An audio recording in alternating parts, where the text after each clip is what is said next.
Lindsey Escritt, and I live in Hebron.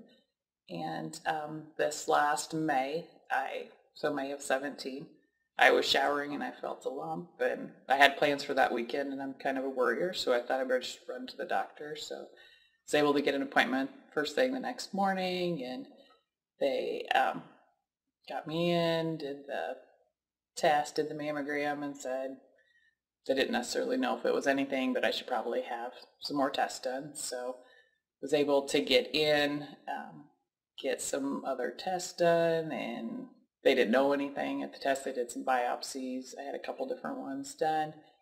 And when I was then in the middle of June, I was standing in line to go into the National Archives with my daughter's Girl Scout troop and got a call that I had cancer. So luckily we were going home that day.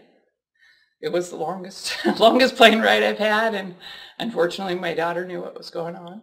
They got us in first thing the next morning in Hebron here, and they kind of walked us through the plan, got us appointments in Lincoln to see the surgeon and the oncologist. So the next week, I don't know how many appointments we had, but everybody was great. We had 3 to 4 appointments a day, almost every day. And I got my port put in a week after I got the diagnosis, and they got me ready to start chemo right away. They decided on mine because of the research they've done to do the chemo first before surgery, so they never staged it on it, but got started right away. I had 16 rounds of chemo. I got done with the first group of drugs and lost all my hair. That was a hard part for me. It's hard to explain to my girls on it, but they were wonderful. I had a wonderful support team through it all. So they were going to have me in a drug trial, but they kept trying to give me the drug, and my body just couldn't take it. So, but I did get through all of my treatments, and then at the end of the year was able to have my double mastectomy. I have one more surgery yet to have because of my age. They decided I needed to have some testing for genetic testing. So I did genetic counseling and did come back positive for the BRCA gene, the BRCA mutation. So my chances are very high of getting cancer again.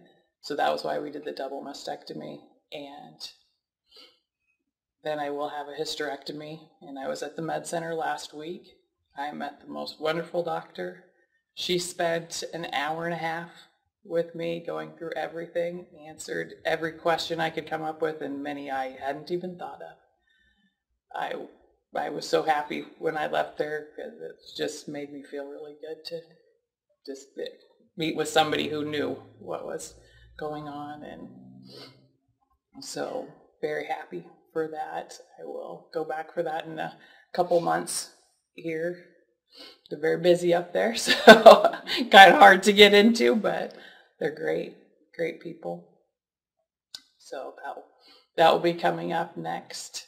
Right after the first of the year, I got my results back, and they found no cancer. They were actually not able to, there was no lump. So the chemo did its job, and thank everybody for everything that they can give and they do for the Cattleman's Ball and for cancer research.